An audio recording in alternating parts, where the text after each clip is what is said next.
ಅವಾಗ ಏನು ಮಾಡಬೇಕು, ಅವರು ಫಾರ್ಮ್ ನಂಬರ್ 6 ಅಂತ ಬರ್ತದೆ, ಅದು ತುಂಬಬೇಕು. ಹೊಸದಾಗಿ ಮತದಾರರಾಗಬೇಕು ಅವರು. ಅದೇ ರೀತಿ ಕೆಲವರು ತಮ್ಮ ಅಡ್ರೆಸ್ ಅಥವಾ ವೋಟರ್ ಐ ಡಿಯಲ್ಲಿ ಕರೆಕ್ಷನ್ ಇದೆ ಅಂತ ಹೇಳ್ತಾರೆ. ಹೆಸರಲ್ಲಿ ಕರೆಕ್ಷನ್ ಇರ್ಬೋದು, ಡೇಟ್ ಆಫ್ ಬರ್ತ್ ಕರೆಕ್ಷನ್ ಇರ್ಬೋದು, ಅಡ್ರೆಸ್ ಕರೆಕ್ಷನ್ ಇರ್ಬೋದು. ಅಂಥವರು ಫಾರ್ಮ್ ನಂಬರ್ 7 BLO ಹತ್ರ ತಗೊಂಡು ಅದನ್ನು ತುಂಬಿ ಕರೆಕ್ಷನ್ಗೆ ಫಾರ್ಮ್ ನಂಬರ್ 8 ಅನ್ನು ತಗೊಂಡು ಕರೆಕ್ಷನ್ಗೆ ಕೊಡ್ಬೋದು. ಅದೇ ರೀತಿ 2 ಕಡೆ 3 ಕಡೆ ಯಾವ್ದಾದ್ರು ವೋಟರ್ ಐ ಡಿ ಇದ್ರೆ ಅದನ್ನು ಡಿಲೀಟ್ ಮಾಡಿಸ್ಲಿಕ್ಕಾಗಿ ಫಾರ್ಮ್ ನಂಬರ್ 7 ತಗೊಂಡು ತುಂಬಿದ್ರೆ ನಿಮ್ಮ ಡಿಲೀಷನ್ ಕೂಡ ಆಗ್ತದೆ. ಈ ಸಂದರ್ಭ ಈಗ ಇವರು BLO ಇದರ ಪರಿಚಯ ಈಗಾಗಲೇ ನಿಮಗೆಲ್ಲ ಆಗಿದೆ, ನಿಮ್ಮ ಮನೆಗಳಿಗೆ ಬಂದಿದ್ದಾರೆ, ಬಹಳಷ್ಟು ಜನ ಅವರಿಗೆ ಪರಿಚಯ ಇದೆ. ಈ BLO ಏನಿದ್ದಾರೆ, ಇವರು ಸರ್ಕಾರಿ ಕರ್ಮಚಾರಿ, ಅಂದರೆ ಅಂಗನವಾಡಿಯಲ್ಲಿ ಕೆಲಸ ಮಾಡೋದು ಮತ್ತು ಟೀಚರ್ಸ್ಗಳು, ಇವರಿಗೆ ಈ ಜವಾಬ್ದಾರಿಯನ್ನು ಕೊಡಲಾಗಿದೆ.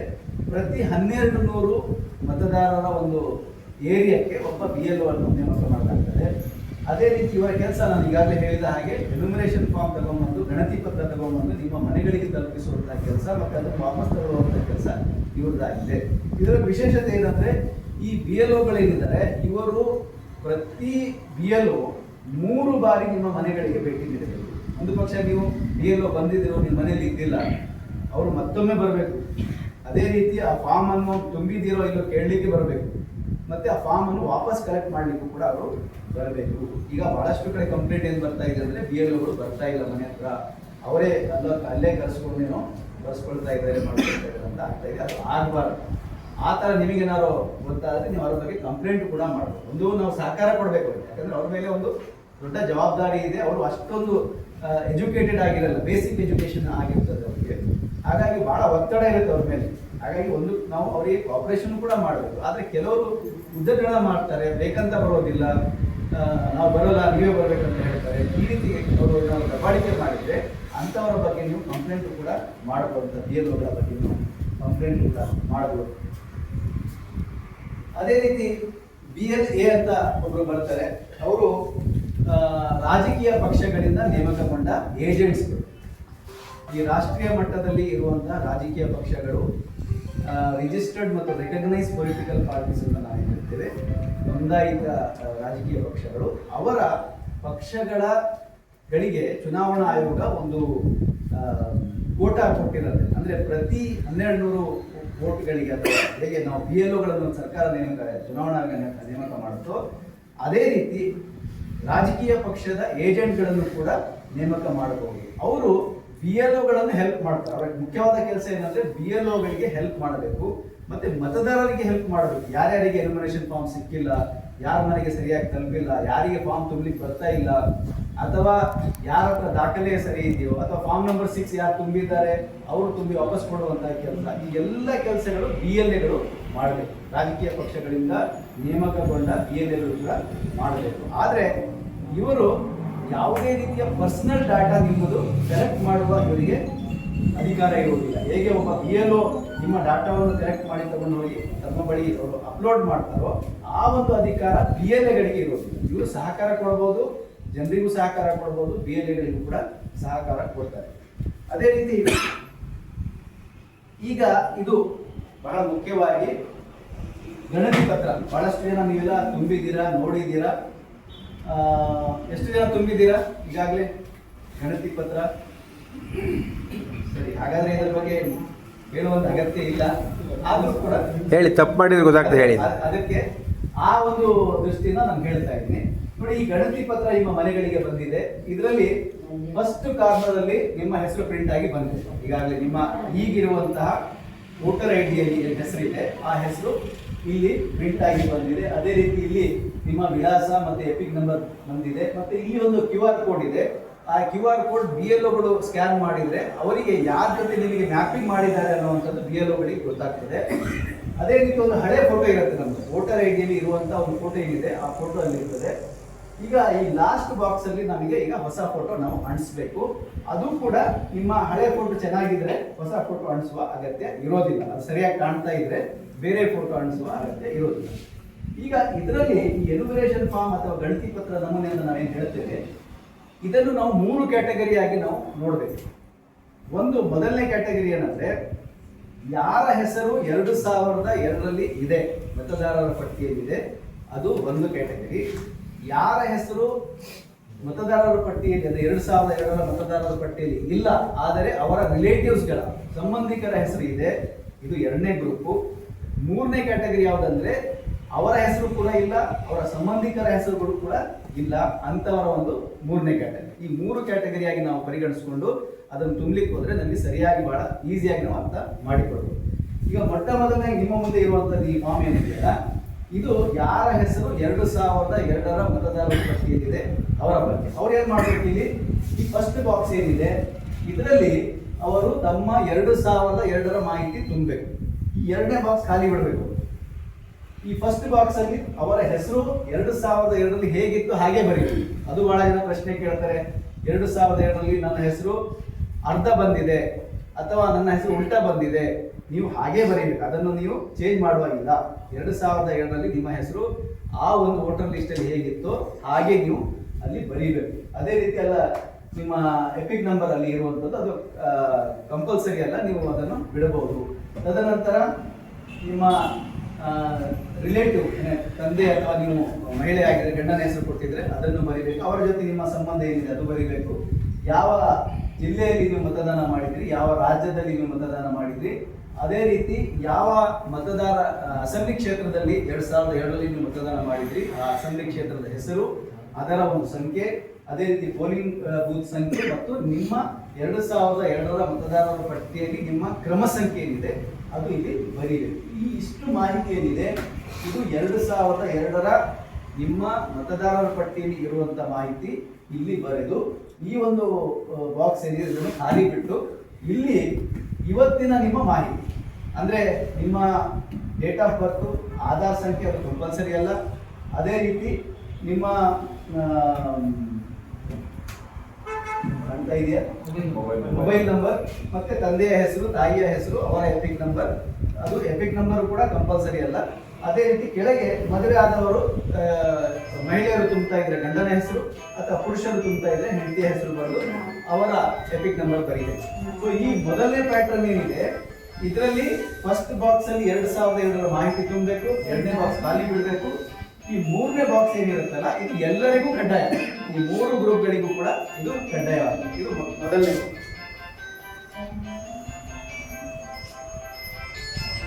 ಎರಡನೇದು, ಈಗ ಯಾರ ಹೆಸರು 2002ರಲ್ಲಿ ಇಲ್ಲ ಅವರ ಬಗ್ಗೆ. ಈಗ ನನ್ನ ಹೆಸರು 2002ರ ಮತದಾರರ ಪಟ್ಟಿಯಲ್ಲಿ, ಅದಕ್ಕೆ ಎರಡು ಕಾರಣಗಳಿರ್ಬೋದು. ಒಂದು, ನಾನು ಆವಾಗ ಮತದಾನ ಮಾಡುವ ವಯಸ್ಸಿನಲ್ಲಿ ಇದ್ದಿಲ್ಲ, ಹಾಗಾಗಿ ನನ್ನ ಮತ ಅಲ್ಲಿ ಇರೋದಿಲ್ಲ. ಇನ್ನು ಎರಡನೇದು, ನಾನು ಮತದಾನ ಮಾಡಿದ್ದೇನೆ ಆದರೂ ಕೂಡ ನನ್ನ ವೋಟ್ ಲಿಸ್ಟಲ್ಲಿ ಡಿಲೀಟ್ ಆಗಿದೆ.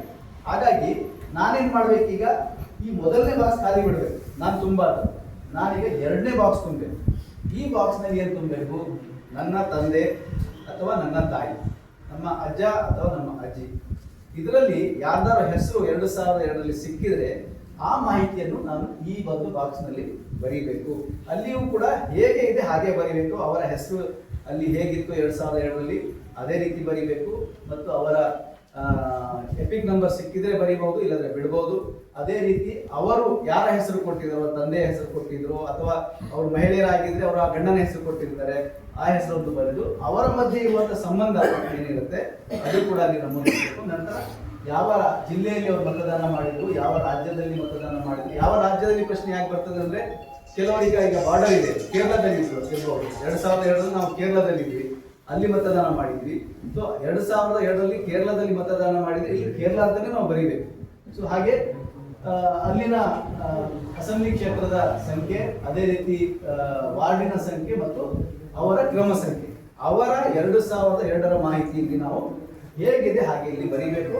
ಮತ್ತೆ ಈ ಕೆಳಗಿನ ಬಾಕ್ಸ್ ಎಲ್ಲರಿಗೂ ಕಾಮನ್. ಇವತ್ತಿನ ನಮ್ಮ ಡೇಟ್ ಆಫ್ ಬರ್ತ್ ಆಗಲಿ, ಮೊಬೈಲ್ ನಂಬರ್ ಆಗಲಿ, ಮತ್ತೆ ತಂದೆಯ ಹೆಸರು, ತಾಯಿಯ ಹೆಸರು, ಗಂಡ ಅಥವಾ ಹೆಂಡತಿಯ ಹೆಸರು ಮತ್ತು ಅವರ ಎಪಿಕ್ ನಂಬರ್, ಇದು ಎರಡನೇ ಗ್ರೂಪ್. ಇನ್ನು ಕೊನೆಯದಾಗಿ ಮೂರನೇ ಗ್ರೂಪ್ ಅಂದ್ರೆ ನಮಗೆ ಈಗ ನಮ್ಮ ಹೆಸರು ಕೂಡ 2002ರ ಮತದಾರರ ಪಟ್ಟಿಯಲ್ಲಿ ಸಿಗ್ತಾ ಇಲ್ಲ, ಮತ್ತು ನಮ್ಮ ಈ ರಿಲೇಷನ್ ಸಂಬಂಧಿಗಳು ಏನ್ ಹೇಳಿದ್ದಾರೆ, ತಂದೆ ತಾಯಿ ಅಜ್ಜ ಅಜ್ಜಿ, ಇವ್ರದ್ದು ಕೂಡ ಸಿಗ್ತಾ ಇಲ್ಲ. ಅಂಥದ್ರಲ್ಲಿ ನಾವು ಏನ್ ಮಾಡಬೇಕು, ಆವಾಗ ನಾವು ಏನ್ ಮಾಡ್ಬೇಕಂದ್ರೆ ಈ ಎರಡು ಬಾಕ್ಸ್ಗಳನ್ನು ಖಾಲಿ ಬಿಟ್ಟು ಕೇವಲ ಈ ಮೂರನೇ ಬಾಕ್ಸ್ ಮಾತ್ರ ನಾವು ತುಂಬಿಕೊಡ್ಬೇಕು. ಅಂದ್ರೆ ನನ್ನ ಆಧಾರ್ ಸಂಖ್ಯೆ, ಮೊಬೈಲ್ ಸಂಖ್ಯೆ, ಜನ್ಮ ದಿನಾಂಕ, ತಂದೆಯ ಹೆಸರು, ತಾಯಿಯ ಹೆಸರು, ಮತ್ತೆ ಹೆಂಡತಿ ಆದರೆ ಗಂಡನ ಹೆಸರು ಅಥವಾ ಹೆಂಡತಿಯ ಹೆಸರು ಬರೆದು ಕೇವಲ ಇದನ್ನಿಷ್ಟು ಮಾತ್ರ ಬರೆದು ಕೆಳಗೆ ಸಿಗ್ನೇಚರ್ ಮಾಡಿ ಸಹಿ ಮಾಡೋಕ್ಕೆ ಯಾರು ಬರೋದಿಲ್ಲವೋ ಅವರು ಲೆಫ್ಟ್ ಹ್ಯಾಂಡ್ ತಮ್ಮ ಇಂಪ್ರೆಷನ್ ಹಾಕಿ ತದನಂತರ BLOಗಳ ಸಿಗ್ನೇಚರ್ ಮಾಡಿ ತಗೊಂಡು ಬರ್ತಾರೆ. ಇದು 3ನೇ ಪ್ಯಾಟರ್ನ್. ಈ 3 ರೀತಿಯ ಒಂದು ಸಮಸ್ಯೆಗಳು ಬರಬಹುದು. ಒಂದು 2002ರಲ್ಲಿ ಯಾರ್ದು ಇದೆ, ಒಂದು 2002ರಲ್ಲಿ ಯಾರ್ದು ಇಲ್ಲ, ಇದು 3ನೇದು 2002ರಲ್ಲಿ ಅವ್ರದ್ದು ಕೂಡ ಇಲ್ಲ, ಅವರ ಸಂಬಂಧಿಕರು ಕೂಡ ಇಲ್ಲ. ಇದು 3ನೇ ಪ್ಯಾಟರ್ನ್. ಈ ರೀತಿ ಈ ಗಣತಿ ನಮೂನೆಯನ್ನು ನಾವು ತುಂಬಿ ಇದರ 2 ಪ್ರತಿಗಳನ್ನು ಈಗಾಗಲೇ ಕೊಡಲಾಗಿದೆ. ಬಹಳಷ್ಟು ಎಲ್ಲರಿಗೂ ಕೊಟ್ಟಿದ್ದಾರೆ 2 ಪ್ರತಿ. ಇದರ 2 ಕೊಟ್ಟಿದ್ದಾರೆ. ಅದನ್ನು 2 ಪ್ರತಿಗಳಲ್ಲೂ ಕೂಡ ನಿಮ್ಮ ಸಹಿ ಕೂಡ ಆಗಬೇಕು, BLOಗಳ ಸಹಿ ಕೂಡ ಆಗಬೇಕು. ಈ ಸಹಿಯಾದ ಒಂದು ಪ್ರತಿ ನಿಮಗೆ ವಾಪಸ್ ಕೊಡಲಾಗ್ತದೆ ಆಸ್ ಎ ಅಕ್ನಾಲೇಜ್ಮೆಂಟ್, ರಸೀದಿ. ಅದು ಬಹಳ ಮುಖ್ಯವಾಗಿರ್ತದೆ. ಯಾಕಂದ್ರೆ ನಾವು ಅದನ್ನು ಕನಿಷ್ಠ 1 ವರ್ಷ ತನಕ ಜೋಪಾನವಾಗಿ ಇಡಬೇಕು. ಮುಂದಿನ ದಿನಗಳಲ್ಲಿ ಮತದಾರರ ಕಚೇರಿ ಅಥವಾ ಚುನಾವಣಾ ಆಯೋಗದ ಕಚೇರಿಯಲ್ಲಿ ನಮ್ಮ ಮಾಹಿತಿ ಏನಾದ್ರು ಕಳುವಾದರೆ ಅಥವಾ ಅಲ್ಲಿ ಡಿಲೀಟ್ ಆದರೆ ಅವರು ಮತ್ತೊಮ್ಮೆ ನಿಮಗೆ ನೋಟಿಸ್ ಕಳಿಸ್ತಾರೆ. ನೀವು ಮತದಾರರ ಪರಿಷ್ಕರಣೆಯಲ್ಲಿ ಅಥವಾ ನಿಮ್ಮ ಹೆಸರು ಕಾಣ್ತಾ ಇಲ್ಲ, ನೀವು ತುಂಬಿದಿರೋ ಇಲ್ವೋ, ಆವಾಗ ಇದೇ ಕಾಪಿ ಏನು ಅಕ್ನಾಲೇಜ್ಮೆಂಟ್ ನಮ್ಮ ಹತ್ರ ಇರುತ್ತೆ ಅದನ್ನು ನಾವು ಕೊಡಬೇಕಾಗ್ತದೆ. ಒಂದು ಅದೇ ರೀತಿ ನೋಟಿಸ್ ಬರುವ ಸಂದರ್ಭದಲ್ಲೂ ಕೂಡ ನಾವು ಇದನ್ನು ತಗೊಂಡೋಗ್ಬೇಕಾಗ್ತದೆ. ನಾವು ಈ ರೀತಿ ತುಂಬಿದ್ದೇವೆ ಅಂತ ತೋರಿಸ್ಲಿಕ್ಕಾಗಿ ಇದನ್ನು ನಾವು ತಗೊಂಡೋಗ್ಬೇಕಾಗ್ತದೆ. ಸೊ ಇದು 3 ರೀತಿಯ ಈಗ ಫಾರ್ಮ್ ಹೇಗೆ ತುಂಬಬೇಕು ಅನ್ನೋದು ನಮಗೆ ತೋರಿಸಿದ್ದೇವೆ. ಈಗ ಮುಂದಿನ ಪ್ರಕ್ರಿಯೆ ಏನಂದ್ರೆ, ಈಗಾಗಲೇ ಇದು 2002ರಲ್ಲಿ ನಿಮ್ಮ ಮತದಾರರ ಪಟ್ಟಿಯಲ್ಲಿ ಹೆಸರು ನೋಡ್ಕೊಳ್ಳೋದು ಇದು ಗೊತ್ತಾಗಿದೆ. ಈಗ ಇರುವಂತದ್ದು ಮುಂದಿನ ಪ್ರಕ್ರಿಯೆ, ಮುಂದೆ ಬರುವಂತದ್ದು. ನಾವೀಗ ಫಾರ್ಮ್ ತುಂಬಿಟ್ಟಿದ್ದೇವೆ, ಕೊಟ್ಟು ಬಿಟ್ಟಿದ್ದೇವೆ, ಆಗಿದೆ. ಆದ್ರೆ ಸುಮಾರು ಈಗಿರುವಂತಹ ಒಂದು ಅಂದಾಜಿನ ಪ್ರಕಾರ ಕರ್ನಾಟಕದಲ್ಲಿ ಸುಮಾರು 1 ಕೋಟಿ ಜನರಿಗೆ ನೋಟಿಸ್ ಬರುವಂತಹ ಡೌಟ್ ಇದೆ. ಅಂದ್ರೆ ಅವರು ಮಿಸ್ಟೇಕ್ ಆಗಿರುತ್ತೆ, ಏನೋ ತೊಂದರೆ ಆಗಿರುತ್ತೆ, ಅಂತಹ ಸಂದರ್ಭದಲ್ಲಿ ಅವರಿಗೆ ನೋಟಿಸ್ ಬರ್ತದೆ, ಅವರು ದಾಖಲೆ ಕೊಡಬೇಕಾಗ್ತದೆ. ಈಗ ಫಾರ್ಮ್ ತುಂಬಿ ಕೊಡುವ ಸಂದರ್ಭದಲ್ಲಿ ನಾವು ಯಾವುದೇ ದಾಖಲೆ ಕೊಡುವ ಅಗತ್ಯ ಇಲ್ಲ. ಯಾರಿಗೂ ಕೂಡ ಯಾವುದೇ ರೀತಿಯ ದಾಖಲೆ ಕೊಡುವ ಈಗ ಅಗತ್ಯ ಇರೋದಿಲ್ಲ.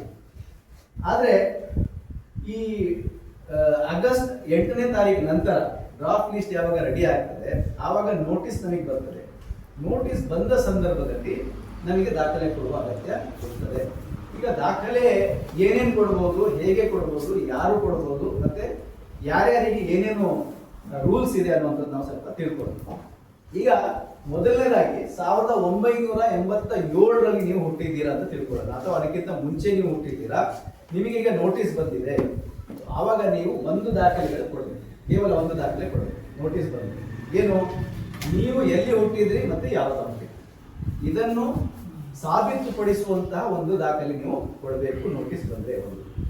ಅದೇ ರೀತಿ ನೀವು 1987 ಮತ್ತು ಡಿಸೆಂಬರ್ 2004ರ ಮಧ್ಯೆ ನೀವು ಹುಟ್ಟಿದ್ದೀರಾ, ಅಂದ್ರೆ 88, 90, 95 ಹೀಗೆ ಅದರ ಮಧ್ಯೆ ನೀವು ಹುಟ್ಟಿದ್ದೀರಾ, ಮತ್ತೆ ನಿಮಗೆ ನೋಟಿಸ್ ಬಂದಿದೆ, ಅಂತಹ ಸಂದರ್ಭದಲ್ಲಿ ನೀವು 2 ದಾಖಲೆಗಳನ್ನು ಕೊಡಬೇಕು. ಅಂದ್ರೆ ನೀವು ಯಾವಾಗ ಮತ್ತೆ ಎಲ್ಲಿ ಹುಟ್ಟಿದ್ದೀರಿ, ನಿಮ್ಮ ತಂದೆ ಅಥವಾ ತಾಯಿ ಈ ಇಬ್ಬರಲ್ಲಿ ಒಬ್ರು ಯಾವಾಗ ಮತ್ತೆ ಎಲ್ಲಿ ಹುಟ್ಟಿದ್ದೀರಿ ಅಂತ ಅವರ ಬಗ್ಗೆ ಒಂದು ದಾಖಲೆ ಕೊಡಬೇಕು. ಅದೇ ರೀತಿ 3ನೇದಾಗಿ ನೀವು 2004ರ ನಂತರ ಹುಟ್ಟಿದ್ದೀರಾ ಮತ್ತೆ ನಿಮಗೆ ನೋಟಿಸ್ ಬಂದಿದೆ, ಅಂತಹ ಸಂದರ್ಭದಲ್ಲಿ ನೀವು 3 ದಾಖಲೆಗಳನ್ನು ಕೊಡಬೇಕು. ಆ 3 ದಾಖಲೆ ಹೇಳಬೇಕಂದ್ರೆ ನೀವು ಎಲ್ಲಿ ಹುಟ್ಟಿದ್ದೀರಿ ಮತ್ತು ಯಾವಾಗ ಹುಟ್ಟಿದ್ದೀರಿ, ನಿಮ್ಮ ತಂದೆ ಮತ್ತು ತಾಯಿ ಇಬ್ಬರ ಬಗ್ಗೆಯೂ ಕೂಡ ಕೊಡಬೇಕಾಗ್ತದೆ, ಅವರು ಎಲ್ಲಿ ಹುಟ್ಟಿದ್ರು ಮತ್ತೆ ಯಾವಾಗ ಹುಟ್ಟಿದ್ರು. ಇದು ದಾಖಲೆ ಕೊಡುವ ಒಂದು ಕ್ಯಾಟಗರಿ ಮಾಡಿದ್ದಾರೆ 3. ಆ ಕ್ಯಾಟಗರಿ ಪ್ರಕಾರದಲ್ಲಿ ನಾವು ನಮಗೆ ದಾಖಲೆ ಕೊಡಬೇಕಾಗ್ತದೆ. ಈಗ ಯಾವ್ಯಾವ ದಾಖಲೆಗಳನ್ನು ನಾವು ಕೊಡಬಹುದು ಅಂತ ನಾವು ತಿಳ್ಕೊಳ್ಳೋಣ.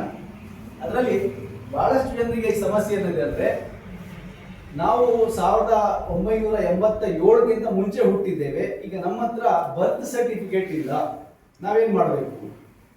ಬಹಳಷ್ಟು ಜನ ಏನ್ ಮಾಡ್ತಾ ಇದ್ದಾರೆ, 5,000 ರೂಪಾಯಿ, 6,000, 10,000 ಕೊಟ್ಟು ಈಗ ಬರ್ತ್ ಸರ್ಟಿಫಿಕೇಟ್ ಮಾಡಿಸ್ತಾ ಇದ್ದಾರೆ. ಅದರ ಅಗತ್ಯ ಇಲ್ಲ.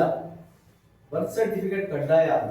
ಅದನ್ನು ಬಿಟ್ಟು ಹೊರತುಪಡಿಸಿ ಚುನಾವಣಾ ಆಯೋಗ ಬೇರೆ ಬೇರೆ ದಾಖಲೆಗಳನ್ನು ಹೇಳಿದೆ. ಅದು ಕೂಡ ಹಿರಿಯರಿಗೆ ಬಹಳ ಕಡಿಮೆ ದಾಖಲೆಗಳನ್ನು ಹೇಳಿದೆ. ಅದರಲ್ಲಿ ಮೊದಲನೇದಾಗಿ 1987ರಲ್ಲಿ ನಿಮ್ಮಲ್ಲಿ ಸರ್ಕಾರದ ಕೇಂದ್ರ ಸರ್ಕಾರ ಆಗಲಿ ರಾಜ್ಯ ಸರ್ಕಾರ ಆಗಲಿ ಆ ಸರ್ಕಾರದ ಯಾವುದೇ ಸರ್ಟಿಫಿಕೇಟ್ ಆಗಲಿ ಅಥವಾ ಐಡೆಂಟಿ ಕಾರ್ಡ್ ಅದು ಸರ್ಕಾರ ಕೊಟ್ಟಿರಬೇಕು ಅಂಥದ್ದಿದ್ರೆ ಅದು ಕೊಟ್ಟರೆ ಸಾಕು.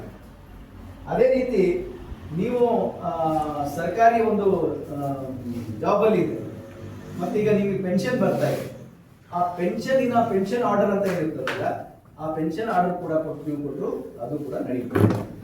ಅದೇ ರೀತಿ 1987 ಅಥವಾ ಅದಕ್ಕಿಂತ ಮುಂಚೆ ನೀವು ಬ್ಯಾಂಕಿನಲ್ಲಿ ಖಾತೆ ತೆರೆದಿದ್ರೆ ಬ್ಯಾಂಕ್ ಪಾಸ್ಬುಕ್ ಕೂಡ ಕೊಡಬಹುದು. ಅದೇ ರೀತಿ ಆ ಸಮಯದಲ್ಲಿ ನೀವೇನಾದ್ರು ಪೋಸ್ಟ್ ಆಫೀಸಲ್ಲಿ ಖಾತೆ ತೆರೆದಿದ್ರೆ ಪೋಸ್ಟ್ ಆಫೀಸಿನ ಪಾಸ್ಬುಕ್ ಕೂಡ ನೀವು ಕೊಡಬಹುದು. ಆ ಒಂದು ಸಂದರ್ಭದಲ್ಲಿ 1987 ಅಥವಾ ಅದಕ್ಕಿಂತ ಮುಂಚೆ ನೀವು LIC ಮಾಡಿಸಿದ್ರೆ LIC ಡಾಕ್ಯುಮೆಂಟ್ ಕೂಡ ನೀವು ಕೊಡಬಹುದು. ಅದೇ ರೀತಿ 1987 ಅಥವಾ ಅದಕ್ಕಿಂತ ಮುಂಚೆ ನಿಮ್ಮಲ್ಲಿ ಇರುವಂತಹ ಯಾವುದೇ ವಿದ್ಯಾಭ್ಯಾಸದ ದಾಖಲೆಗಳು 7ನೇ ಆಗಲಿ 8ನೇ ಆಗಲಿ 9, 10, 12 ಯಾವುದೇ ಕ್ಲಾಸಿನ ವಿದ್ಯಾಭ್ಯಾಸದ ದಾಖಲೆಗಳು ಕೂಡ ನೀವು ಕೊಡಬಹುದು. ಅದೇ ರೀತಿ 1987 ಅಥವಾ ಅದಕ್ಕಿಂತ ಮುಂಚೆ ನಿಮ್ಮ ಬಳಿ ಇರುವಂತಹ ಜಮೀನಿನ ಯಾವುದೇ ದಾಖಲೆಗಳು, ನಿಮ್ಮ ಹೆಸರಲ್ಲಿ ಇರುವಂತಹ ಜಮೀನು ಅದರ ಯಾವುದೇ ದಾಖಲೆಗಳು ನೀವು ಕೊಡಬಹುದು. ಇಷ್ಟೆಲ್ಲ ಸವಲತ್ತು ಮಾಡಿ ಕೊಡಲಾಗಿದೆ. 1987 ಅಥವಾ ಅದಕ್ಕಿಂತ ಮುಂಚೆ ಹುಟ್ಟಿದವರಿಗೆ ನೋಟಿಸ್ ಬಂದಾಗ ಇಷ್ಟೆಲ್ಲ ದಾಖಲೆಗಳನ್ನು ನೀವು ಕೊಡಬಹುದು. ಈಗ ಅದಕ್ಕಿಂತ ನಂತರ ಹುಟ್ಟಿದವರಿಗೆ ಏನೇನು ಕೊಡಬಹುದು ಅಂದ್ರೆ, ಮೊದಲನೇದಾಗಿ ಬರ್ತ್ ಸರ್ಟಿಫಿಕೇಟ್. ನಿಮ್ಮಲ್ಲಿ ಈಗ ಬರ್ತ್ ಸರ್ಟಿಫಿಕೇಟ್ ಇದ್ರೆ ಒಂದು ಬರ್ತ್ ಸರ್ಟಿಫಿಕೇಟ್ ಕಾಪಿ ಕೊಡಬಹುದು. ನಿಮ್ಮಲ್ಲಿ ಪಾಸ್ಪೋರ್ಟ್ ಇದ್ರೆ ಪಾಸ್ಪೋರ್ಟಿನ ಒಂದು ಕಾಪಿ ಕೊಡಬಹುದು. ಅದೇ ರೀತಿ ಮೆಟ್ರಿಕ್ಯುಲೇಷನ್ ಅಥವಾ 10ನೇ ತರಗತಿಯ ಸ್ಟಡಿ ಅಂದ್ರೆ ಸರ್ಟಿಫಿಕೇಟ್ ಆಗಲಿ ಅಥವಾ TC ಆಗಲಿ ಅಥವಾ ಮಾಸ್ ಕಾರ್ಡ್ ಆಗಲಿ ಅದು ಕೂಡ ನೀವು ಕೊಡಬಹುದು. ಅದೇ ರೀತಿ ಈಗ ಪರ್ಮನೆಂಟ್ ರೆಸಿಡೆನ್ಷಿಯಲ್ ಸರ್ಟಿಫಿಕೇಟ್ PRC ಅಂತ ನಾವು ಹೇಳ್ತೇವೆ. ಇದು ಸರ್ಕಾರ ಸ್ವತಃ ಈಗ ಕರ್ನಾಟಕ ರಾಜ್ಯ ಸರ್ಕಾರ ಸ್ವತಃ ಮುಂದೆ ಬಂದು ಎಲ್ಲ ನಾಗರಿಕರಿಗೆ ಅದು ತಲುಪಬೇಕು ಅಂತ ನಿನ್ನೆಯಿಂದ ಜಾರಿ ಮಾಡಿದೆ. ಅದು ಆನ್ಲೈನ್ ಕೂಡ ನೀವು ಈಗ ಪಡ್ಕೋಬಹುದಾಗಿದೆ. ಆ ಒಂದು ಕಾಪಿ ನೀವು ಮಾತ್ರ ಇದ್ರು ಕೂಡ ಅದು ಕೂಡ ಮನೆ ವಿಳಾಸ ಪತ್ರ ಅಂತ ನಾವು ಹೇಳ್ತೀವಿ, ಪರ್ಮನೆಂಟ್ ಕಾಯಂ ಮನೆ ವಿಳಾಸ ಪತ್ರ ಅದು ಕೂಡ ನೀವು ಕೊಡಬಹುದು.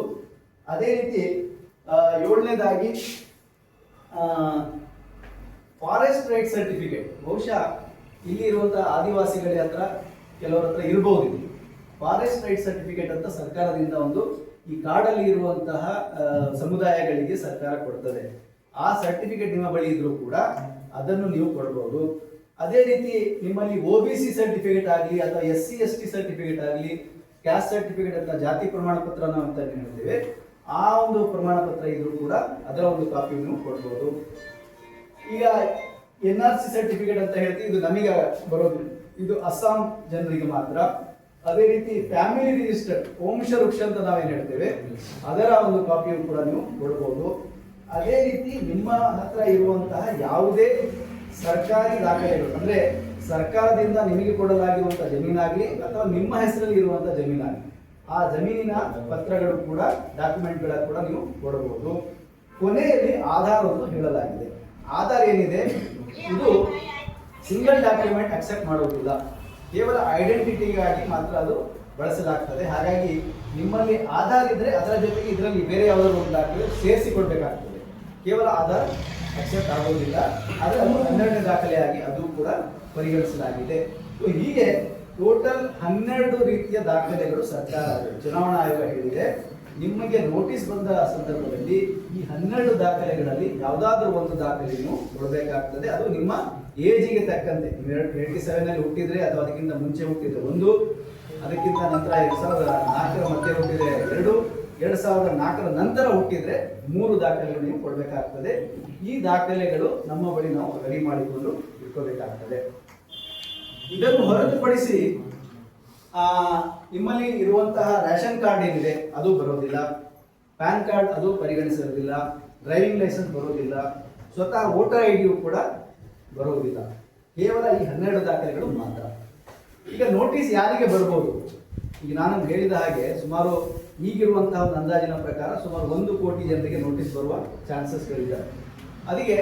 ಅದಕ್ಕೆ ಕಾರಣಗಳೇನು, ಯಾರ್ಯಾರಿಗೆ ನೋಟಿಸ್ ಬರ್ಬೋದು ಅಂತ ನಾವು ತಿಳ್ಕೊಬೇಕಾದ್ರೆ ಈಗಾಗಲೇ ಮ್ಯಾಪಿಂಗ್ ನಡೀತದೆ.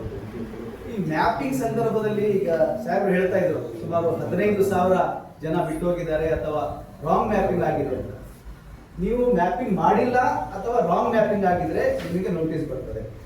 ಅದೇ ರೀತಿ 2025 ಮತ್ತೆ 2002 ಮತದಾರರ ನಿಮ್ಮ ವೋಟರ್ ಲಿಸ್ಟ್ ಅಲ್ಲಿ ಅಥವಾ ವೋಟರ್ ಐಡಿಯಲ್ಲಿ ವ್ಯತ್ಯಾಸ ಕಂಡು ಬಂದಲ್ಲಿ ನಿಮಗೆ ನೋಟಿಸ್ ಬರ್ತದೆ. ಅಂದ್ರೆ 2002ರಲ್ಲಿ ನಿಮ್ಮ ಹೆಸರು ಒಂದು ಬೇರೆ ಇತ್ತು, ಅಂದ್ರೆ ಸ್ಪೆಲ್ಲಿಂಗ್ ಮಿಸ್ಟೇಕ್ ಇತ್ತು. ಈಗ 2026ರಲ್ಲಿ ಹೊಸ ವೋಟರ್ ಐಡಿಯಲ್ಲಿ ಹೆಸರು ಸ್ವಲ್ಪ ವ್ಯತ್ಯಾಸವಾಗಿದೆ. ಅಂತಹ ಸಂದರ್ಭದಲ್ಲೂ ಕೂಡ ನಿಮಗೆ ನೋಟಿಸ್ ಬರಬಹುದು. ಅದೇ ರೀತಿ 2002ರಲ್ಲಿ ನೀವು ಮತದಾರರಾಗಿದ್ರಿ, ಆದ್ರೆ ಈಗ ನಿಮ್ಮ ಹೆಸರು ಅಲ್ಲಿ ಕಾಣ್ತಾ ಇಲ್ಲ, ಡಿಲೀಟ್ ಆಗಿದೆ. ಅಂತಹ ಸಂದರ್ಭದಲ್ಲೂ ಕೂಡ ನಮಗೆ ನೋಟಿಸ್ ಬರುವ ಚಾನ್ಸಸ್ ಇದೆ. ಮತ್ತೆ ಇನ್ನೊಂದು ಹೊಸದಾಗಿ ಇಂಟ್ರೊಡ್ಯೂಸ್ ಮಾಡಲಾಗಿದೆ ಕರ್ನಾಟಕದಲ್ಲಿ. ಇದು ವೆಸ್ಟ್ ಬೆಂಗಾಲ್ ಅಲ್ಲಿ ಮಾತ್ರ ಮಾಡಿದ್ರು, ಈಗ ಕರ್ನಾಟಕದಲ್ಲೂ ಕೂಡ ಮಾಡ್ತಾ ಇದೆ. ಬೇರೆ ಯಾವ ರಾಜ್ಯಗಳಲ್ಲೂ ಇದು ಮಾಡಿಲ್ಲ. ವೆಸ್ಟ್ ಬೆಂಗಾಲ್ ಅಲ್ಲಿ ಮಾಡಿದ್ರು, ಈಗ ಕರ್ನಾಟಕದಲ್ಲಿ ಮಾಡ್ತಾ ಇದ್ದಾರೆ. ಅದೇನಂದ್ರೆ ಲಾಜಿಕಲ್ ಅಥವಾ ಲೀಗಲ್ ಡಿಸ್ಕ್ರಿಪೆನ್ಸೀಸ್ ಅಂತ ನಾವು ಹೇಳ್ತೇವೆ. ಅದರಲ್ಲಿ ಸ್ಪೆಲ್ಲಿಂಗ್ ಮಿಸ್ಟೇಕ್ ಇದ್ರೆ ನೋಟಿಸ್ ಬರ್ತದೆ.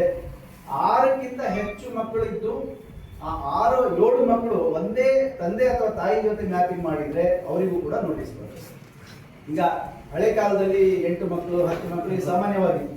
ಈಗ ಅಂಥವರು ಈ 8 ಮಕ್ಕಳಾಗಲಿ 7 ಮಕ್ಕಳಾಗಲಿ ಒಂದೇ ತಂದೆ ಅಥವಾ ತಾಯಿ ಜೊತೆ ಮ್ಯಾಪಿಂಗ್ ಮಾಡಿದ್ರೆ ಅವರಿಗೆ ನೋಟಿಸ್ ಬರ್ತದೆ, ಅವರು ಪ್ರೂವ್ ಮಾಡಬೇಕಾಗ್ತದೆ.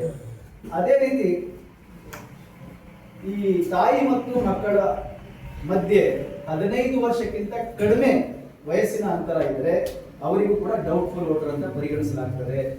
ಅದೇ ರೀತಿ 2 ಅಣ್ಣ ತಮ್ಮಂದಿರ ಮಧ್ಯೆ 9 ತಿಂಗಳಿಗಿಂತ ಕಡಿಮೆ ಅವಧಿಯ ವ್ಯತ್ಯಾಸ ಇದ್ರೆ ಅವರಿಗೂ ಕೂಡ ನೋಟಿಸ್ ಬರ್ತದೆ. ಮತ್ತೆ ಇನ್ನೊಂದು ಏನಂದ್ರೆ, ಕೆಲವರು ರಾಜಕೀಯ ಲಾಭಕ್ಕಾಗಿ ಏನ್ ಮಾಡ್ತಾರೆ ಅಂದ್ರೆ ಕೆಲವರನ್ನು ಡಿಲೀಟ್ ಮಾಡಿಸುವಂತ ಕೆಲಸ ಮಾಡ್ತಾರೆ. ಇಂಥ ಸಮುದಾಯಕ್ಕೆ ನಮ್ಗೆ ಇರಬಾರ್ದು ಅಂದ್ರೆ ಹೀಗಾಗಿ ಆಗಿದೆ. ನಾನು ವಾಸ್ತವದಲ್ಲಿ ಈ ವೆಸ್ಟ್ ಬೆಂಗಾಳದಲ್ಲಿ, ಬಿಹಾರದಲ್ಲಿ, ಮಧ್ಯಪ್ರದೇಶದಲ್ಲಿ ಇಲ್ಲಿ ಬಹಳಷ್ಟು ಓಟುಗಳು ಆದಿವಾಸಿಗಳದ್ದು, ದಲಿತ ಸಮುದಾಯ ಮತ್ತು ಹಿಂದುಳಿದ ಸಮುದಾಯ ಮತ್ತೆ ಅಲ್ಪಸಂಖ್ಯಾತರು. ರಾಜಕೀಯ ಒಂದು ಲಾಭಕ್ಕಾಗಿ ಆ ಕೆಲವೊಂದು ಪಾಕೆಟ್ಗಳನ್ನೇ ಡಿಲೀಟ್ ಮಾಡಬೇಕು. ಆದಿವಾಸಿಗಳಿಗೆ ಅವರ ಹತ್ರ ದಾಖಲೆಗಳು ಇರೋದಿಲ್ಲ, ಅವರಿಗೆ ಸಡನ್ ಆಗಿ ಡಿಲೀಟ್ ಮಾಡುವಂತ ಕೆಲಸ ಮಾಡ್ತಾರೆ. ಅದನ್ನು ಹೇಗೆ ಮಾಡ್ತಾರೆ ಅಂದ್ರೆ, ಈ BLAಗಳು ಏನಿದ್ದಾರೆ ರಾಜಕೀಯ ಪಕ್ಷಗಳ BLAಗಳು, ಅವರು ಫಾರ್ಮ್ ನಂಬರ್ 7 ತುಂಬಿ ಇವರು ಡೌಟ್ಫುಲ್ ವೋಟರ್ ಅಂತ ಹೇಳಿ ಅವರ ಬಗ್ಗೆ ಅವರು ಡಿಲೀಟ್ ಮಾಡಿಸುವಂತ ಕೆಲಸ ಮಾಡ್ತಾರೆ. ಯಾರು ನಿಮ್ಮ ಬಗ್ಗೆ ಫಾರ್ಮ್ ನಂಬರ್ 7 ತುಂಬಿದ್ರೆ ನಿಮಗೆ ಮತ್ತೆ ನೋಟಿಸ್ ಬರ್ತದೆ. ಇಷ್ಟು ಕಾರಣಗಳು, ಇನ್ನು ಬೇರೆ ಬೇರೆ ಕಾರಣಗಳು ಇರಬಹುದು, ಆದ್ರೆ ನಮಗೆ ಇಲ್ಲಿ ತನಕ ತಿಳಿದಿರುವಂತಹ ಕಾರಣ ಬೇರೆ ಬೇರೆ ರಾಜ್ಯಗಳಿಗೆ ಆಗಿದೆ. ಅದನ್ನು ಪರಿಗಣಿಸಿಕೊಂಡು ನಾವು ಹೇಳ್ತಾ ಇರುವಂತದ್ದು ಇಷ್ಟು ಕಾರಣಗಳಿದ್ದಾವೆ. ಇಷ್ಟು ಕಾರಣಗಳಿಂದ ನಮಗೆ ನೋಟಿಸ್ ಬರುವಂತಹ ಚಾನ್ಸಸ್ಗಳಿದ್ದಾವೆ. ಸೊ ಈಗಾಗಲೇ ನಾನು ಹೇಳಿದ ಹಾಗೆ ನೋಟಿಸ್ ಬಂದ್ರೆ ಅದರ ಬಗ್ಗೆ ಯಾವುದೇ ರೀತಿಯ ಗಾಬರಿ ಆಗುವಂತ ಅಗತ್ಯ ಇಲ್ಲ. ಇಲ್ಲಿ ನೋಟಿಸ್ನ ಅರ್ಥ ಏನಂದ್ರೆ, ಚುನಾವಣಾ ಆಯೋಗದಿಂದ ನಿಮಗೆ ಒಂದು ಪತ್ರ ಬರ್ತದೆ. ಆ ಪತ್ರದಲ್ಲಿ ನೀವು ಕೊಟ್ಟಿರುವಂತಹ ಮಾಹಿತಿ ಸರಿ ಇಲ್ಲ ಅಥವಾ ಪೂರ್ಣವಾಗಿಲ್ಲ, ಆ ಮಾಹಿತಿ ಪೂರ್ಣಗೊಳಿಸಲಿಕ್ಕಾಗಿ ಇಂತಹ ದಿನಾಂಕ, ಇಂತಹ ಸಮಯ, ಇಂತಹ ಕಚೇರಿಗೆ ನೀವು ಬರಬೇಕು ಅಂತ ನೋಟಿಸಲ್ಲಿ ಬರ್ದಿರುತ್ತೆ. ನಾವೇನ್ ಮಾಡ್ಬೇಕಾಗಿರುತ್ತಂದ್ರೆ ಆ ಒಂದು ನೋಟಿಸನ್ನು ಓದಿ ಅದಕ್ಕೆ ತಕ್ಕಂತೆ ಆ ಟೈಮಿಗೆ, ಆ ಸಮಯಕ್ಕೆ, ಆ ಜಾಗಕ್ಕೆ ಹೋಗಿ ನಮ್ಮ ದಾಖಲೆಗಳನ್ನು ತಲುಪಿಸುವಂತ ಕೆಲಸ ಮಾಡಬೇಕು. ಅದು ಮಾಡಿಲ್ಲ ಅಂದ್ರೆ, ನೋಟಿಸಿಗೆ ಉತ್ತರ ಕೊಟ್ಟಿಲ್ಲ ಅಂದ್ರೆ ನಮ್ಮ ಹೆಸರು ಡಿಲೀಟ್ ಆಗುತ್ತೆ, ಮತ್ತೆ ಫೈನಲ್ ಲಿಸ್ಟ್ ಅಲ್ಲಿ ನಮ್ಮ ಹೆಸರು ಬರೋದು. ಹಾಗಾಗಿ ಬಹಳಷ್ಟು ಜನ ಈ ನಮ್ಮ ಈ ಆದಿವಾಸಿ ಸಮುದಾಯಗಳಲ್ಲಿ ಏನಾಗ್ತದೆ ಅಂದ್ರೆ, ನೋಟಿಸ್ ಅಂದ್ರೆ ಏನು ಗೊತ್ತಾಗೋದಿಲ್ಲ, ಏನೋ ಒಂದು ಪತ್ರ ಬರುತ್ತೆ, ಹರಿದಾಕ್ತಾರೆ ಅಥವಾ ಬಿಸಾಡ್ಬಿಡ್ತಾರೆ. ಅಂತಹ ಸಮಯದಲ್ಲಿ ಅವರ ವೋಟು ಪರ್ಮನೆಂಟ್ ಆಗಿ ಡಿಲೀಟ್ ಆಗುವಂತ ಚಾನ್ಸಸ್ ಇರ್ತದೆ. ಹಾಗಾಗಿ ನಿಮಗೆ ಅರ್ಥ ಆಗಿಲ್ಲ ಅಂದ್ರೆ, ಯಾರು ನಿಮ್ಮ ವಾಲಂಟಿಯರ್ಸ್ಗಳಿರ್ತಾವೋ ಅಥವಾ ಸಂಘಟನೆಗಳಿರ್ತಾವೋ ಅವರಿಗೆ ತಂದು ಕೊಡಿ. ಸರ್ಕಾರದಿಂದ ಏನೋ ಒಂದು ದಾಖಲೆ ಬಂದಿದೆ, ನೀವು ಓದಿ ನೋಡಿ ಹೇಳಿ ಅಂತ ಓದಿ ಅವ್ರು ಹೇಳಿದರೆ ಅದು ನೋಟಿಸ್ ಆಗಿರಬಹುದು. ಆ ನೋಟಿಸ್ ಇದ್ರೆ ಅದಕ್ಕೆ ತಕ್ಕ ಉತ್ತರ ನಾವು ಕೊಡಬೇಕಾಗ್ತದೆ. ಇಲ್ಲಿ ಅದನ್ನು ಹೊರತುಪಡಿಸಿ ಈಗ ನಾನು ಈಗಾಗಲೇ ಹೇಳಿದ ಹಾಗೆ ಫಾರ್ಮ್ ನಂಬರ್ 6 ಯಾರ ಹೆಸರು ಈಗ ಗಣತಿ ಪತ್ರ ಯಾರಿಗೆ ತಲುಪಿಲ್ಲ, ಸಿಕ್ಕಿಲ್ಲ, ಯಾರಿಗೆ ಗಣತಿ ಪತ್ರ ಯಾರಿಗೆ ಸಿಕ್ಕಿಲ್ವೋ ಅಂಥವ್ರು ಈಗ ಫಾರ್ಮ್ ನಂಬರ್ 6 ತುಂಬಬೇಕಾಗ್ತದೆ. ಹೊಸದಾಗಿ ಅವರು ಮತದಾರ ಆಗಬೇಕಾಗ್ತದೆ. ಆ ಫಾರ್ಮ್ ನಂಬರ್ 6 ಕೂಡ BLO ಹತ್ರ ಸಿಗ್ತದೆ. ಅದೇ ರೀತಿ 2 ದಿನ 3 ಕಡೆ ನಿಮ್ಮ ಏನಾದ್ರು ಹೆಸರಿದ್ರೆ ಅದನ್ನು ಡಿಲೀಟ್ ಮಾಡಿಸ್ಲಿಕ್ಕೂ ಕೂಡ BLO ಹತ್ರ ಫಾರ್ಮ್ ನಂಬರ್ 7 ಇರ್ತದೆ, ಅದನ್ನು ನಾವು ಬಳಸ್ಕೋಬಹುದು. ಅದೇ ರೀತಿ ನಮ್ಮ ಹೆಸರು, ವಿಳಾಸ ಅಥವಾ ಏನಾದ್ರು ಅದರಲ್ಲಿ ಟ್ರಾನ್ಸ್ಫರ್ ಮಾಡಿಸ್ಬೇಕು, ತಪ್ಪಿದ್ರೆ ಕರೆಕ್ಟ್ ಮಾಡಬೇಕಂದ್ರೆ ಫಾರ್ಮ್ ನಂಬರ್ 8 ಅನ್ನು ನಾವು ಬಳಸ್ಕೋಬೇಕಾಗ್ತದೆ. ಅದನ್ನು ಕೂಡ ನಾವು BLO ಹತ್ರ ಪಡ್ಕೋಬಹುದು. ಇದು ಆಗಸ್ಟ್ನಲ್ಲಿ ಪ್ರಾರಂಭ ಆಗ್ತದೆ. ಅಂದ್ರೆ ಕ್ಲೈಮ್ಸ್ ಅಂಡ್ ಅಬ್ಜೆಕ್ಷನ್ ಅಂತ ಪೀರಿಯಡ್ ಶುರು ಆಗ್ತದೆ ಈ ಡ್ರಾಫ್ಟ್ ಲಿಸ್ಟ್ ಆದ ನಂತರ. ಆವಾಗ ನಾವು ಅದನ್ನು ಮಾಡಬಹುದು. ಈಗ ಇದು ನಮ್ಮ ವೋಟರ್ ಲಿಸ್ಟ್ ಈಗಾಗಲೇ ನೀವು ನೋಡಿದ್ದೀರಾ. ವಿಭಾಗ ಸಂಖ್ಯೆ ಎಲ್ಲಿರ್ತದೆ, ವಿಧಾನಸಭಾ ಸಂಖ್ಯೆ, ಭಾಗ ಸಂಖ್ಯೆ, ಎಪಿಕ್ ನಂಬರ್ ಯಾವುದು ಕೇಳ್ತೀವಿ, ಕ್ರಮ ಸಂಖ್ಯೆ ಯಾವುದು ಇರ್ತೀವಿ ಅದನ್ನು ತೋರಿಸೋಕೆ ಪ್ರಯತ್ನ ಪಟ್ಟಿದ್ದೇವೆ. ಸೊ ಇದು ಬಹುಶಃ ಈಗ SIR ಪ್ರಕ್ರಿಯೆಗೆ ನಮಗೆ ಬೇಕಾಗಿರುವಂತಹ ಮಾಹಿತಿ ನಾನು ಇಷ್ಟು